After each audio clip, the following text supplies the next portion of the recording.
welcome to this very important conversation that I'm having with Dr. Mukesh Aghi, who is the President and CEO of USISPF, to understand the impact of a Trump 2.0 presidency on India, the India-US relationship 2.0, if one may say so, and the extent of the bonhomie that exists between the two leaders. That how will it shape the India-US relationship? Dr. Aghi, thank you so much for speaking to NDTV. My pleasure. So how do you see the results that have come? They shocked many, but were you anticipating them? Well, we did anticipate the win, but this is a shocking victory. It's a landslide for Trump and the Republican Party. We are seeing the White House, the Senate gone. I'm waiting for the numbers on the House side, and all indication are it also could go in favor of the Republican Party. So it is a landslide for Trump. So when was the last time there was a president who was so powerful that he had the electoral college vote, of course, which he became a president, but popular vote under his belt, Senate under his belt, Supreme Court under his belt, and possibly the Congress as well? We call the winner of trifecta, Yeah. all three, but more important is he won the popular vote. Yeah. Last time a Republican who won was in 2004. And for last 20 years, nobody has won like Trump has won as a Republican Yes. president. So that's a strong mandate has received from the people of the United States. And that mandate is for some of the tough measures that he's spoken for, whether it is immigration, whether it is the economy, the cost of living, all of which has a direct bearing on the India-US relationship. No, absolutely. I think immigration is a big issue, both legal and illegal. Economy is a big issue, especially job creation in the blue-collar environment itself. I mean, look at geopolitically, the world is more in turmoil, the war in Ukraine, the war in Middle East, the stress point with China. So I think all those issues have to be addressed. Indeed. Specifically, if one were to speak, let's say, about the first issue, which is the illegal immigration point of view, there are tons of statistics that have come in, some even saying that 1 million deportation could cost $88 billion of taxpayer money, completely unacceptable to the people here as well. But it gives an indication of the direction of the policy, doesn't it? Talk to us about your expectation of what this can be, because it also mixes up the issue regarding legal immigration and legal migration. That's also very important for India, isn't it? Well, you have 16 million illegal folks in the United States. Now, can you deport them all or within the next 12 months? The answer is no. It's a complex process, it's a legal process, and it's a costly process. But the message is we got to stop illegal immigration. And you have to understand, the third largest are Indians. Yes. And that has an impact on the legal immigration side also. So unless you stop the illegal, how do you fix the legal becomes a challenge. So do you see, or do you anticipate some tough calls on H1B? Do you expect some tough measures that may impact Indian companies? And how do you see some of those responses that will have to come in from the Indian administration as well? Well, you have to understand, US needs skilled workers. US need highly educated STEM workers also. And it's important that legal immigration continues so you can fulfill the need of American businesses itself. Yeah. So I think that we need to clean up the process itself so people don't take advantage of legal immigration also. So I think you will see a lot of effort from that perspective. Yes, initially there will be turmoil in that area, but it will settle down and benefit the legal immigrants. H1B, if you would like to say something on that, because it impacts IT, it impacts Indian IT in a very major way. And any signaling, messaging from the Trump administration, the Indian side will also have to try and find out some way of trying to do expectation management, both for America as well as for India. Yes, I think H1B impacts because over 70% of the H1B workers come from India. But you have to understand that once you correct the problem, it will help the Indian companies quite a bit. So initially it's going to put a constraint, but as time goes by, it'll get better. And you get the right legal immigrants coming to India. So I think the impact will be there initially, but mid to long term, it's going to benefit the Indian companies. What about the trade relationship? Should we be bracing now for some heavy tariffs, whether it's 20%, whether it's more, some specific sectors likely to be targeted? How do you see the trade relationship now changing under a Trump 2.0? Well, I think 20% tariff is going to be bumpy, and that's going to impact from the export side. But I think you have to understand 60% of China will drive a lot of manufacturing out of China, and India could be a beneficiary from that perspective. You see in America leading that transition from China to India in terms of manufacturing? So I think the American companies will have to decide that, because they want to have access to the Chinese market, but at the same time not have manufacturing risks because of the stress point between US and China. So what they may end up doing is have manufacturing in China only for China only, and move for the rest of the world outside China. Some may come back to the US. The challenge we have is we don't have enough skilled workers to basically provide that manufacturing. So we will see that a lot of them moving to India, not just only because of manufacturing, but also access to Indian market itself.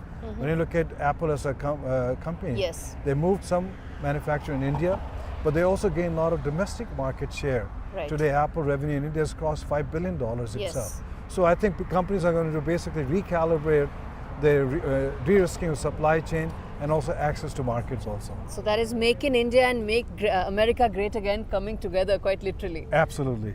So what about the other key issue in terms of the strategic alignment between India and US? A lot of that has happened in the last decade or so. Under the Trump administration, how do you see that, particularly regard to China and the other factor, Russia, both of which impact India, very, very significantly? So I think the multiple factors. One is the stress point with China will get deeper and broader. You have to understand, China committed during Trump 1.0 $200 billion of procurement of US goods, and it did not honor that commitment. So Trump has basically strong memories about that. Second factor is... So you say he's going to come down harsher on China on trade? Absolutely, because China made a commitment, that commitment was not honored.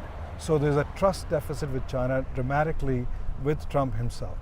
Two is when you put 60% tariffs on Chinese goods, yes, you will have US consumer paying, but they will also move their purchase to other sources of procurement itself. Yes. But more important is China's ambition to be a dominant power in Asia Pacific, to be a global dominant power, is going to create a much more stress point.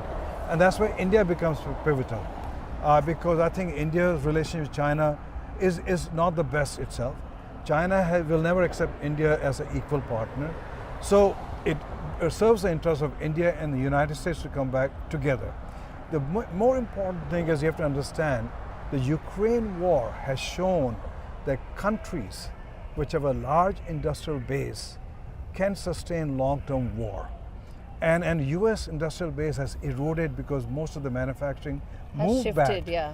And so I think while you try to bring back some manufacturing, India becomes a potential industrial base for US companies and US manufacturing from that perspective. I mean, you look at the last trip of bilateral between Prime Minister Modi and Biden, a lot of stuff was moved to India from that perspective. Any back of the envelope calculations that you have, sir, in terms of what is the upside that we are talking for the Indian economy? Any broad calculations that you think can be done in terms of when you're moving this manufacturing from China to India? It is difficult because the timeline and the planning of the US companies, but all I can say is if you look at just from a services perspective, Yes. we have now 1,700 global capability centers. Yeah. They're doing massive research for US companies. In fact, you look at Qualcomm as an example, 50% of the IP now is being generated in India. So you look at Samsung, you look at others. Today, every chip design in the world happens in India itself. Yes. So from a global capability center, we see a massive momentum. Yes. You'll see the same momentum happening on the manufacturing side. We are seeing basically Lockheed, we're seeing Boeing, we're seeing Raytheon doing a lot of their manufacturing now more and more in India itself. So I think that process will continue. It takes time. Yes. It takes time.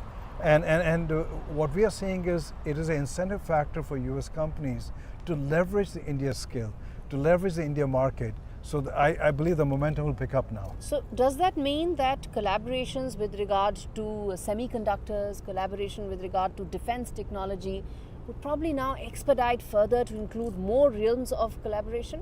No, absolutely.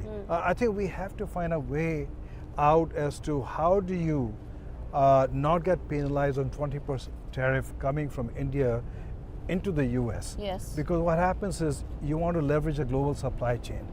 And basically, if you want to stay within the global supply chain, the 20% tariff has an impact. And my recommendation. So what's the way to get around So I think the best way to get around that is look at the Quad. One of the highlight of Trump administration was make Quad a state leader summit itself. And if you look at the Quad economies, the 4 countries, total economy is GDP is roughly at $35 trillion. And you have US, which has a trade agreement with Japan. US has a trade agreement with Australia. India has a trade agreement with Japan. India has some kind of trade agreement with Australia. So if we can somehow make Quad as an economic platform, it is a defense platform, make it as a technology platform, economic platform, and focus on making a free market within the 4 countries, I think that's the way to go forward. So you're saying a potential FTA between these 4 countries could be a game changer? Absolutely, because I think these countries are geopolitically aligned, so from a security perspective they're aligned, and basically India has a surplus skilled resources, a growing market. US need that surplus resources, need that market. So is with Japan itself, so is with Australia. So it is a win-win factor for everybody. And finally, sir, then a couple of questions I want to ask around Russia and the entire aspect around India's deep economic relationship with Russia, particularly with regard to oil purchases. They came under the scanner during the Biden administration as well. How do you see that under a Trump administration, especially more that, given that Trump as a personality, as a business leader is more oriented towards a transaction give and take kind of an approach? How do you see that impacting India's existing relationship with Russia?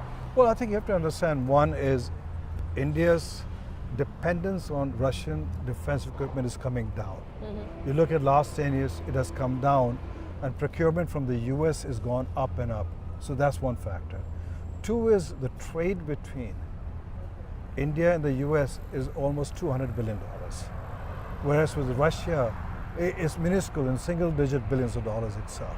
Now, yes, India has been buying Russian energy at a discounted price because it has to serve the interests of its citizens. Right. It has an inflationary impact also. Yes. But you have to understand also, 50% of that oil, once refined in India, goes to Europe and the United States. Yes. So both US and Europe are beneficiary from that perspective also. Yes. So I think Trump is a businessman. He understands that. I mean, he may make some noise from that perspective, but in the long term, he sees a win-win. So I don't see much of a pressure point coming from that perspective. And finally, sir, I have to ask you this question around the fact that Prime Minister Modi and President-elect Trump, they have a great rapport that is there, whether it is the Howdy Modi event or several others.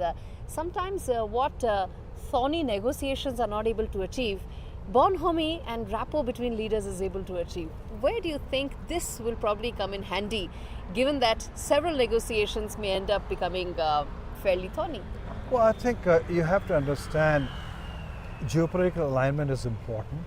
And I think India, US are aligned from security to technology to economic to people. And when you have road bumps from that perspective, the personal relationship matters. Yeah. And I think Prime Minister Modi was one of the first ones to tweet congratulating President-elect Trump. He was one of the first few leaders to have a conversation with him also. So I think the bonhomie really works much better when you're geopolitically aligned. And I think both countries are aligned from that perspective. So I think you will see a much better relationship in a positive manner between the 2 countries. All right, Dr. Aghi, thank you so much for speaking to NDTV, taking out the time and decoding what I think is going to be the next phase of the India-US relationship. Thank you very much. Pleasure talking to you. Likewise. Okay.